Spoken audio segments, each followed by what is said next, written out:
Hello everyone, जय हिंद दोस्तों। मैं शुभम कुमार आप सभी लोगों का स्वागत करता हूं अन अकेडमी इंद्रधनुष पर। ये जो मैं वीडियो लेके आया हूं आज एसएससी सीपीओ 2023 के लिए डिस्कस करेंगे। एसएससी सीपीओ 2023 मतलब एसएससी सीपीओ के एग्जाम में ऐसा क्या खास है, एग्जाम के बाद आपको क्या मिलता है, क्या क्या उसमें बेनिफिट है कि लोग एसएससी सीपीओ के लिए तैयारी के लिए मतलब कंपटीशन इतना बढ़ गया है और एसएससी सीपीओ का एक जबरदस्त क्रेज है। तो सैलरी प्रमोशन ये सब तो आपको क्या तैयारी करनी है, कैसे तैयारी करनी है, ये तो आपको हर वीडियो में मिल जाएगा। पर उसके अलावा जो कुछ जो इनसाइड स्टोरी है जो कि आपको कहीं नहीं मिलेगा, तो वो मैं लेके आया हूँ आपके लिए। एसएससी सीपीओ एसआई में क्या मतलब कि अच्छा है, क्या बेटर है जिसके कारण आप इसे ज्वाइन कर सकते हैं, क्या अच्छा है, वो इनसाइड स्टोरी में लेके आया हूँ। ठीक, मैं अपना परिचय दे देता हूँ। मैं शुभम कुमार, एसएससी सीजीएल 2021 में ऑल इंडिया रैंक 15 है और इसके पहले मैंने 2017 से 18 तक एक साल सीआरपीएफ में जो आपका एएसआई और हेड कांस्टेबल मिनिस्ट्रियल वाला जो फॉर्म आया था ना, तो मैं उससे एचसीएम रह चुका हूँ सीआरपीएफ में। ठीक, तो मुझे थोड़ा अंदर का ज़्यादा पता है। इसके लिए पढ़ते हैं। ये देखिए, आपका जो न्यू एग्जाम कैलेंडर आया है इसके अनुसार आपका एग्जाम डेट एसएससी सीपीओ का जो प्रीलिम्स है ना, वो आपका अक्टूबर 2023 में होना है। ठीक, अक्टूबर 2023 में होना है एसएससी सीपीओ 2000 एसएससी सीपीओ का जो 2023 वाला एग्जाम है। ठीक, तो इसके लिए अभी क्या है कि जून जुलाई अगस्त सितंबर अक्टूबर 4 से 5 मंथ आपके पास बचे हुए हैं। तो आप अगर जो किसी फॉर्म के बारे में, किसी चीज़ के बारे में अच्छे से जान लेंगे ना, तो आप ढंग से उस पर मेहनत कर सकते हैं, आप उस पर पूरी जान लगा सकते हैं कि हमको ये चीज़ पाना है। तो अभी 4 से 5 महीने का इनफ टाइम होता है। आप अगर जो तैयारी करना स्टार्ट करें तो आपके पास 4-5 मंथ है।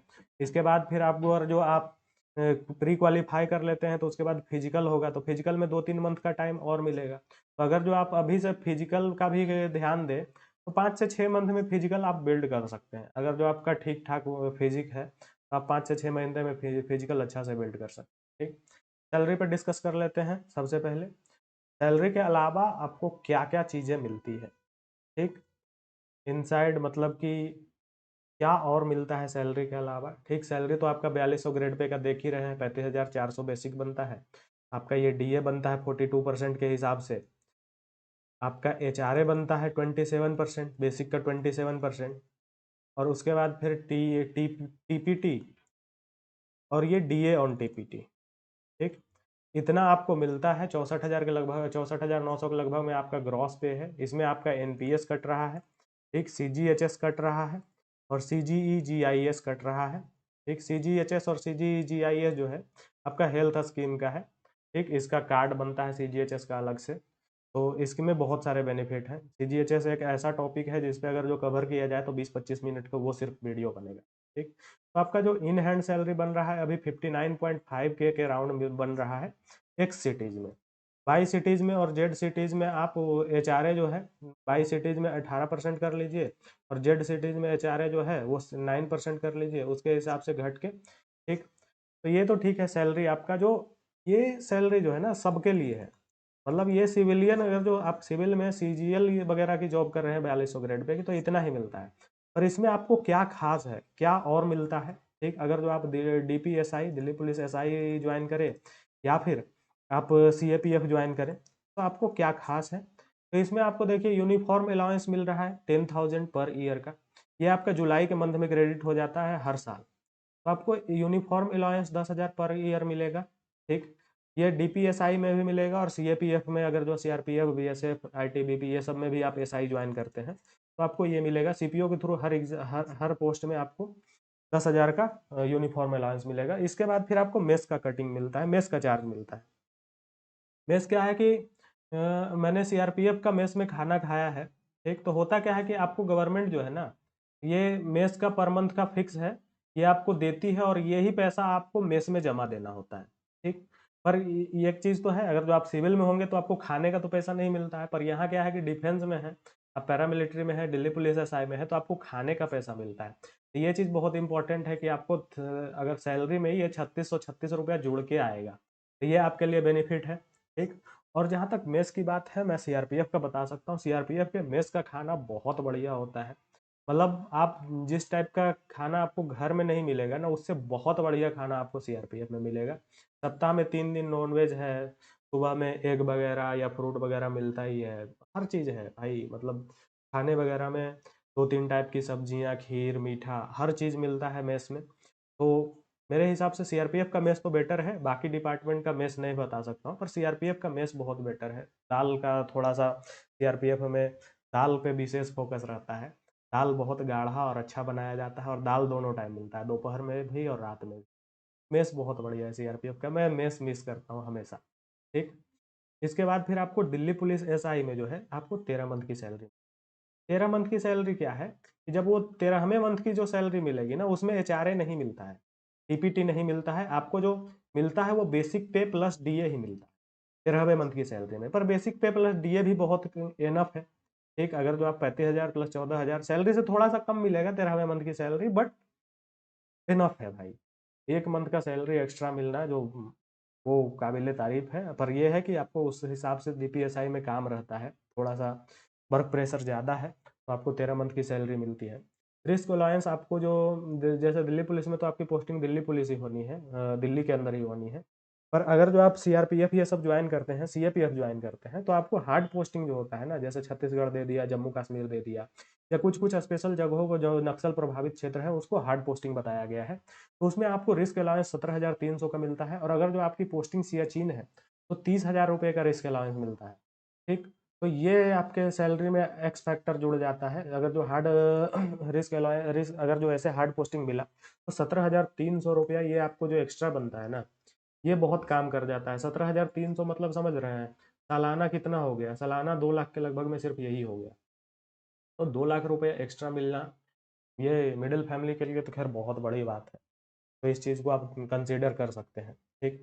ये सब चीज़ को आप कंसीडर कर सकते हैं सीपीओ में या दिल्ली पुलिस में। दूसरी बात, जो यूनिफॉर्म का क्रेज होता है ना भाई, वो कहीं नहीं मिलता है, डिफेंस के अलावा कहीं नहीं मिलता है। अगर जो आप सीएपीएफ ज्वाइन कर रहे हैं, दिल्ली पुलिस एसआई ज्वाइन कर रहे हैं, तो जो वर्दी का क्रेज है वो अलग ही है।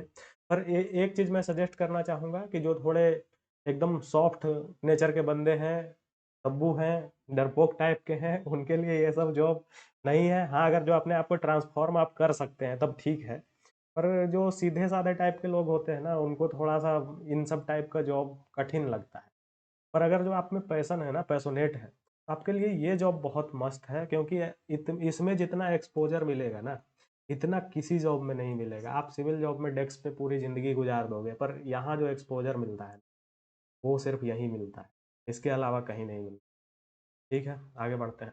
पोस्ट अंडर सीपीओ और वर्क प्रोफाइल पर डिस्कस करते हैं थोड़ा सा। ये देखिए आपका जो सीपीओ के अंदर क्या क्या है ना, S I in Delhi police आ रहा है, S I in C I S F आ रहा है, S I in C R P F आ रहा है, S I in B S F आ रहा है, S I in I T B P आ रहा है, S I in S S B आ रहा है। ठीक। दिल्ली पुलिस, जैसा कि आपका इसका वर्क कल्चर देखिए, दिल्ली पुलिस का जो वर्क कल्चर आपका एज जैसा सभी वर्ग स्टेट के पुलिस हैं, बिहार पुलिस है, महाराष्ट्र पुलिस है, सबका वर्क कल्चर करीब करीब सेम ही है। आपको law law and order maintain करना है, लॉ एंड ऑर्डर मेंटेन करना है। और आपको आपके मतलब कि जो टेरिटरी मिला है, जैसे आप किसी थाना के इंचार्ज हैं, तो उस एरिया के आप मतलब कि लॉ एंड ऑर्डर को मेंटेन करने के लिए आप रूल के अकॉर्डिंग जो भी चीज़ इन्फोर्स करना चाहते हैं, आप अपना क्षमता दिखाइए। रूल के अकॉर्डिंग आप उस एरिया में जितना ज़्यादा से ज़्यादा शांति मेंटेन कर सके। आपको सीनियर के ऑर्डर के साथ चलना है, आपको ऐसा नहीं है कि विदाउट सीनियर के ऑर्डर के चलना है। तो ये जो थोड़ा सा कभी कभी ना है, जॉब थोड़ा सा हेक्टिक तो हो ही जाता है, हेक्टिक हो ही जाता है। पर अगर जो आप इस चीज़ को पैशन के साथ करेंगे तो वो आपको हेक्टिक नहीं लगेगा। थोड़ा सा टाइमिंग आवर डिफिकल्ट है दिल्ली पुलिस में, जैसे अभी 12 आवर का शिफ्ट चल रहा है। नाइट शिफ्ट चले या डे शिफ्ट चले, आपको 12 घंटा की ड्यूटी है। इस पर विचार चल रहा है, मे भी बाद में 8 घंटे भी हो जाएंगे। तो दिल्ली पुलिस में अभी 12 घंटा देना पड़ रहा है, जैसा कि मेरे दोस्तों से बातचीत हुई है। पर ठीक है, 12 घंटा का ड्यूटी कोई इशू नहीं है, किया जा सकता है। इसके अलावा फैसिलिटीज़ बहुत है दिल्ली पुलिस। दिल्ली पुलिस के आपके अगर जो तुरंत तो नहीं मिलता है, पर अगर जो क्वार्टर वगैरह देखे तो बहुत बढ़िया है दिल्ली पुलिस का, हर चीज़ बेटर है। दिल्ली पुलिस में थोड़ा सा प्रमोशन अभी स्लो है। आपको इंस्पेक्टर बनने में 8-9 साल, 8-10 साल जाते हैं, उसके बाद फिर डीएसपी बनने में मतलब प्रमोशन आपका जो है ना, दो दो या तीन मैक्सिमम प्रमोशन आप ले पाएंगे, इससे ज़्यादा प्रमोशन नहीं दिल्ली पुलिस में as A S I join करते हैं तो। ठीक।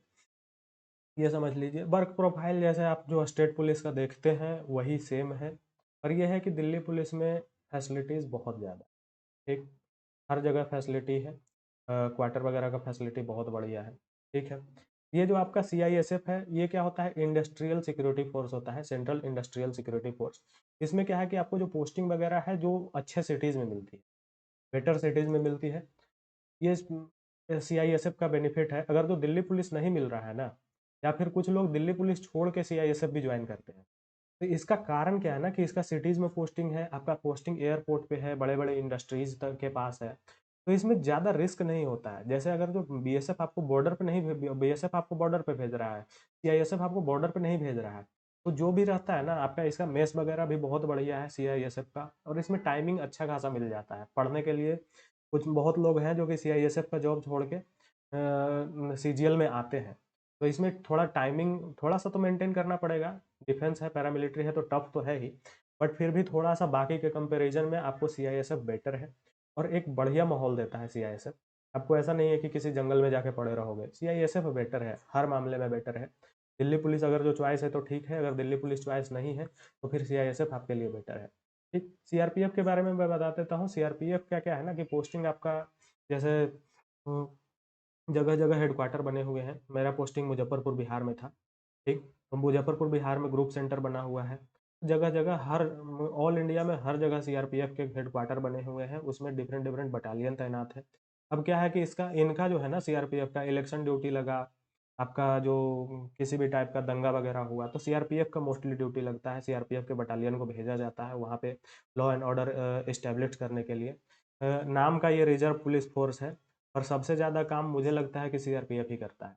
ठीक, तो सीआरपीएफ में वर्क प्रेशर थोड़ा ज़्यादा है, ठीक, पर अगर जो आप हेडक्वार्टर में है ना, अगर जो आप बटालियन में मूवमेंट नहीं कर रहे हैं, हेडक्वार्टर में है, तब फिर सीआरपीएफ बढ़िया है, कोई दिक्कत नहीं है हेडक्वार्टर में है तो। और जब हम लोग थे तो हम हमारे जो फैसिलिटी थी, हेड कांस्टेबल मिनिस्ट्रियल जो होता है हवलदार होता है, तो वो 2400 जीपी का पोस्ट है, और ये एसआई जो है वो 4200 ग्रेड पे का पोस्ट है। तो ये जो एसआई की जो हॉस्पिटलिटी होती है ना हेडक्वार्टर में, वो अलग ही लेवल का होता है। ठीक, इनको सारी सुविधाएं प्राप्त हैं, ठीक, हवलदार को इतना नहीं प्राप्त है, पर एसआई लेवल पे आपको हर सुविधा मिलता है सीआरपीएफ में। ठीक, इसमें प्रमोशन ठीक है, 5 साल 6 साल में आप इंस्पेक्टर बन जाएंगे, ठीक, तो हर 5-6 साल पे एक प्रमोशन है, तो ये सीआरपीएफ वाला बढ़िया है। इसके बाद फिर बीएसएफ आपका border security force. BSF tough है, बीएसएफ ये आपका बॉर्डर पे होता है, तो आपका जॉब टफ लगेगा, आप इसको हल्के में नहीं ले सकते हैं।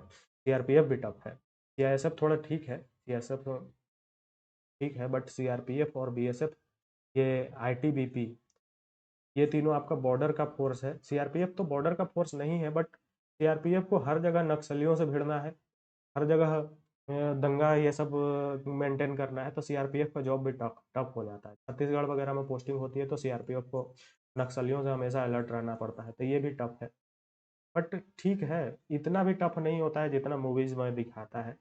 नॉर्मल सा लाइफ है, कभी कभी वो ऐसा इंसिडेंट्स आते हैं, पर ठीक है, मोस्टली लोग अच्छे इंजॉय करते हैं, इन सब पोस्ट में भी रह के बहुत लोग इंजॉय करते हैं। ठीक, एसएसबी हमारा बढ़िया है इस मामले में। एसएसबी क्या है, नेपाल और भूटान बॉर्डर सशस्त्र सीमा बल है, ये नेपाल और भूटान बॉर्डर का देखता है, तो नेपाल और भूटान बॉर्डर पर क्या होगा आप समझ ही सकते। ठीक, तो एसएसबी इस मामले में बेटर है। आगे बढ़ते हैं। ठीक, vacancy age limit, age limit जो है ना आपका, एज लिमिट सबसे पहले देख लीजिए, ये आपका सीजीएल, ये सीपीओ 22 की नोटिस से मैं उठा के लाया हूँ। एज एज लिमिट जो होता है आपका 20 से 25 साल होता है, ठीक, सीपीओ का, और उसमें जो रिलैक्सेशन है एससी एसटी को 5 साल और ओबीसी को 3 साल, ये आपको मिलता है।